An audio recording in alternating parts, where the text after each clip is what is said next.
headquartered in Manhattan called Exact Capital Group. We develop a wide range of multi-strategy projects around the country. We have everything from hospitality to affordable housing, mixed-use commercial, and we're operating in about 7 or 8 states right now. And I do have to say, Matt, we got to update those stats. So let's talk about it. Talk about those stats. Well in excess of $1 billion in development at this point, and there's no end in sight. What we're going to talk about today is revealing how we do this, and hope some of you join us. Love it. Over $1 billion. My apologies. Over $1 billion. Mr. Donahue Peebles, please introduce yourself for the people who don't know who you are. Good morning, everybody. Great to see everybody. I'm Don Peebles, and I am the chairman and founder of a company called the Peebles Corporation, which I started when I was 23 years old in Washington, D.C.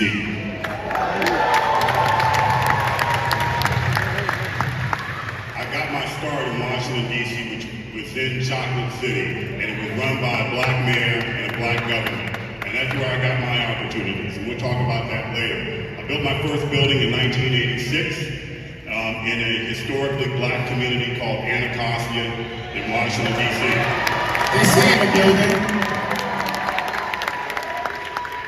From there, I went on to build a couple million square feet in downtown D.C. And then on a vacation in 1995, I went down to South Beach and for the opening of the Delano Hotel. And I liked it, so I got an apartment down there. And then reading a newspaper article a few weeks later, I read about an opportunity to develop a hotel in South Beach called the Royal Palm. So on the flight back, I told my wife, we're going to bid on the Royal Palm Hotel. We're going to win, and it's going to change the trajectory of our company.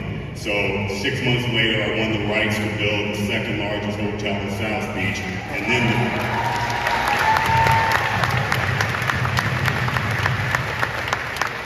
the first major hotel in the United States was developed by black developers. And from there, I built our company to what it is today. And we have right now about $8 billion of development in our pipeline. We're in Boston, where we've got $1 billion plus there, finishing up a $500 million project in Tribeca, rebuilding a black community in uptown Charlotte called Brooklyn Village with 12 buildings.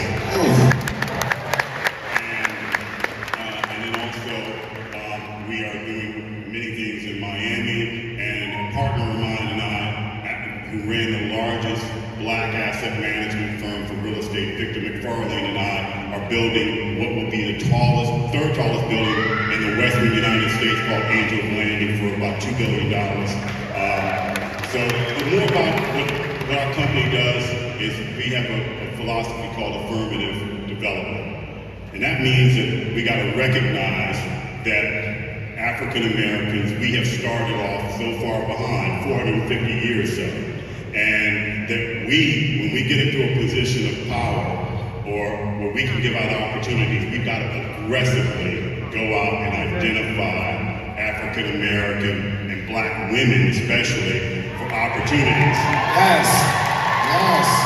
And so our business focuses on at least 35% of every dollar we spend goes to black businesses.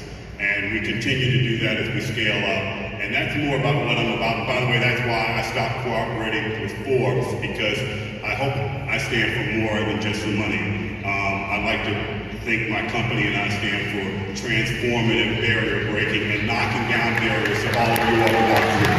Thank you. Yo, give it up for that. It's like across from Jacob Jackson. So shout out to New York in the building. Please let them know. My question to you is, how the hell did y'all find a piece of land in Manhattan? Tell us that process.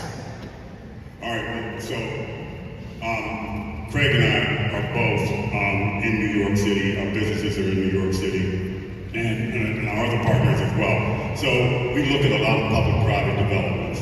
And so the site for an RFP for this site across the street from the Javits Center called Site K came about in 2020-ish.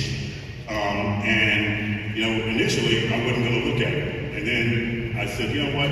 Maybe they get gaming in New York City. Maybe there's some other opportunity. So let's take another look at it. So I said, if we're going to do something in New York, let's do it very differently. And so I called up Craig to see if he had an interest in joining with us, which he did. And then Cheryl McKizak, who's been a friend for 42 plus years, who runs the oldest black-owned construction company in the United States, who unfortunately can't be here today because she's for health reasons, she's recovering and will be able to be here next year. But anyway, so I made a decision that, all right, let's do something different. We're going to build the first black skyscraper in New York City. And then I found out it would be the first black developed skyscraper in the United States. And so we made a decision to do that and make it a showcase of black economic excellence. And so we got David Adjay, who is the architect he's in for African American history and culture in DC. We had Cheryl's firm be the construction general contractor. So we had an all black and woman-led team. And so when we named it after what affirmative development means, so affirmation tower. So when the building got designed, the building was shorter, it was about 250, 300 feet shorter. And when the design team presented it, I said, well, what's the tallest building in New York? And so we're all scanning our phones and looking, it was One World Trade. And so I said, well, we're going to do something, and we're going to be transformers. Let's make our point. It's been a long time coming. So let's build the tallest building, and not just New York, but the Western Hemisphere. And that's how we got started.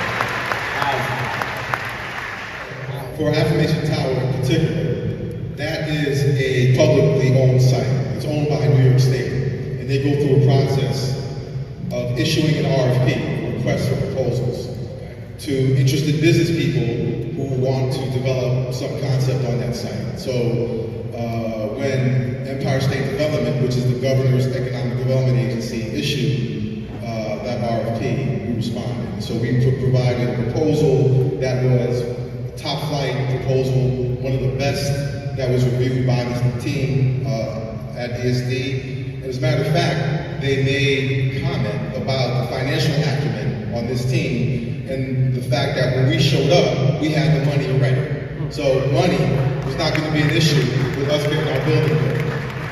So speaking of money, right? First of all, how does one get on this list, right? Because, they're just not sending it out to a mass email, contact list. So how do you even get on this list to have these opportunities to be a part of something historic like this? Well, this is actually public information. But what happens is that the way the system has been set up, it's almost rigged, right? Where you have a situation, commercial real estate, this is why so many people are here today, is not diverse, it's not inclusive.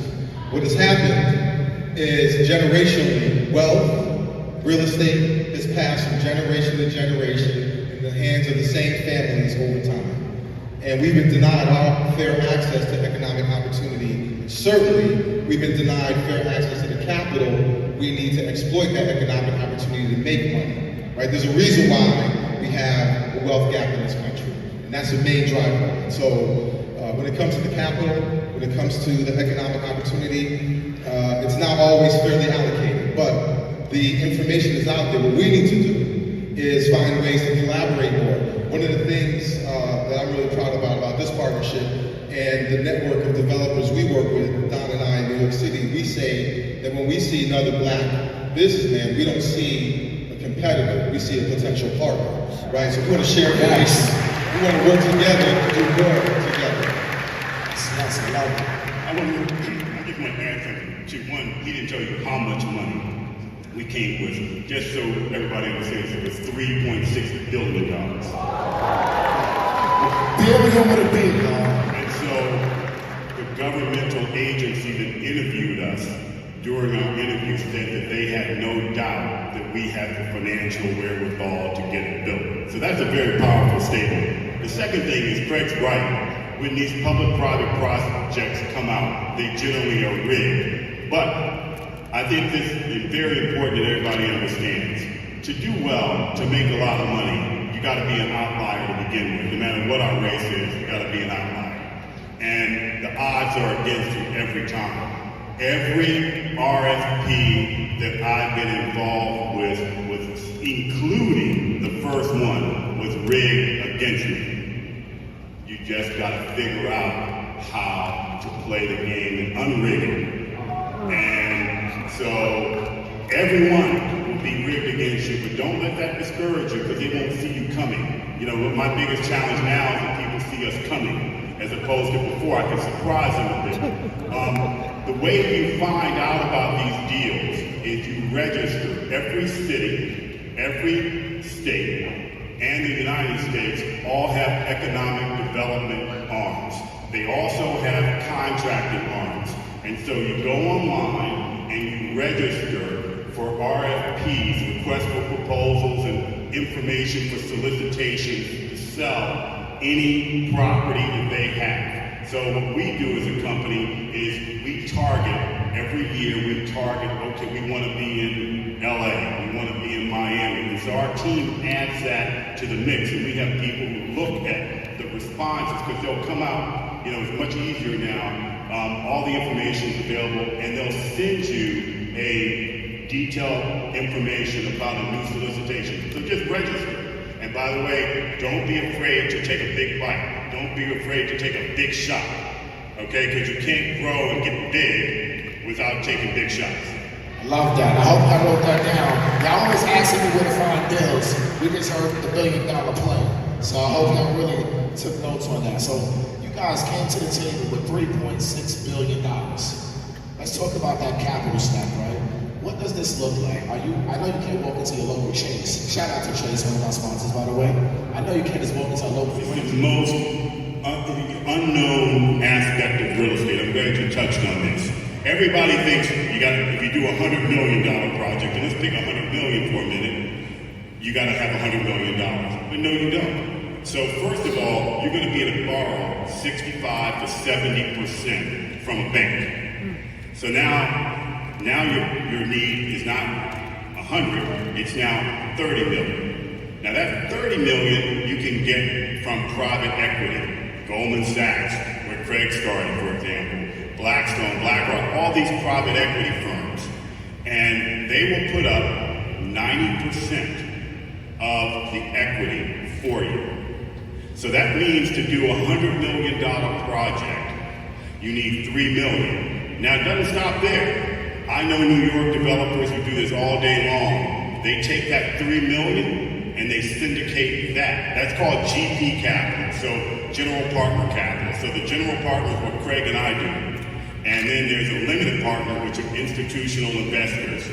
And that's who does that 90% of the equity. And then there's senior debt. So some developers will take the general partner capital and they'll raise 90% of that.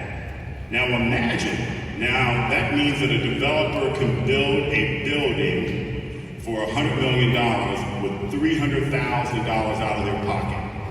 They will also be paid a developer fee by the project of $4.5 million in fees. So they can do the deal with no money out of their pocket and actually get paid almost $4 million to build it. Now you can multiply that by 10, and you can multiply that by 3 times or 4 times, and it's kind of the same math. So on an affirmation tower deal, the equity requirement there is going to be about 35% of 3, so it's about $1.2 billion. So we will raise and have raised and identified 90% of that $1.2 billion, so that leaves $120 million for us to come up with. And we're planning to do that. But if we wanted to, we could lever up again and probably lever to 80 to 90% of that and put up between $12 and $24 million to build a $3.6 billion project. So the name of this business is leverage. So you gotta think leverage. And the only thing different between the first building I built for $10 million back in 1986, 87 to Affirmation Tower is just some zeros. That's it. Big gems right there, y'all. I hope y'all caught that. Leverage, OPM. We talking we have the best-in-class, world-class team. So our architect, Sir David Ache, is probably the premier architect in the world right now who designed a phenomenal building. We brought a really good concept to the table.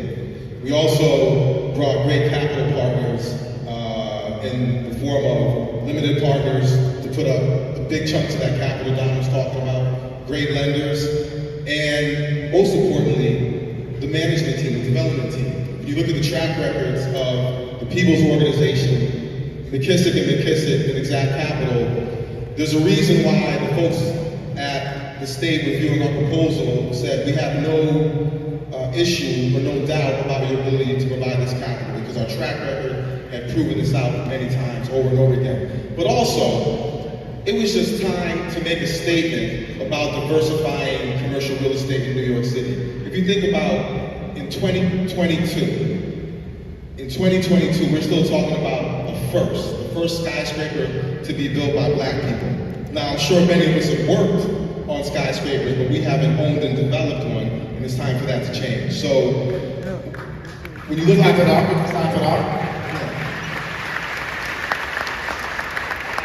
When Black business people enter the room, there's always that question mark about our credibility and our ability to perform. So we understand that, and we show up day one looking to address those issues. And with Affirmation Tower, you have not seen a project like this. I think there's some intentional reasons why, right? Time and time again, the same opportunities go to the same folks. If you look at in New York City, Affirmation Tower is part of Hudson Yards. We are one site in the middle of acres and acres of property surrounding it that's all been given to a white developer. And not only given to a white developer, the state threw in $2.2 billion of subsidy to support them. Whereas we're having to do a lot of work to get the governor to reissue this RFP so that we can respond to it and win it. So there's always obstacles, there's always headwinds, but we're so determined to build this building, it will be built. As I started my company at 23, I started working in real estate at 19. I quit college after my first year. The tallest residential building in New York City right now was developed by a guy who 15 years ago was selling wigs by mail to Orthodox Jewish women. He sold that company, made $15 million or so, and started investing in real estate. Went from there to building skyscrapers and tall buildings. And that's one example. One of the most successful developers in New York started as a taxi cab dispatcher. What it is that those two people had something in common. America didn't impose any limitations on them. They didn't see any limitations on themselves. So since America tried to impose limitations and did on all of our ancestors, they're not able to do it anymore. And we have to approach business with the mindset that there are no limitations anymore. And I want to leave you with a thought about where this money comes from. So remember I talked about the equity, the limited partner capital. So right now, so equity is provided by venture capital firms that help start tech companies, apps, and so forth, entertainment companies, and then private equity, which invests in real estate and other kinds of businesses. There right now is $84 trillion. $84 trillion currently invested in venture capital and private equity. Now Biden just allocated $2 trillion to try to save the country economically. So $84 trillion. Of that $84 trillion, about 1% of it is invested in firms started or run by people of color or women combined. 1%. Now, black people in this country are 13+% of the population. Women are a majority of the population, but yet we can't get access to our own to capital. So the biggest investor in venture capital and private equity are public employee pension systems. So that's the retirement pension systems for janitors, security people, government workers, school teachers, doctors, accountants, everybody who works for the government, they have these pension systems and they pay into it. So we don't even give fair access to our own capital. In New York City, a majority of the people paying into the pension systems are women. Almost 60% are people of color. And yet they can't do more than 5% of their investments with that constituency. So we can't even get access to our own money. And our own money is funding these other developers who go in and gentrify our communities. And what we got to do is say, enough is enough. We want fair access to our money. Enough is enough.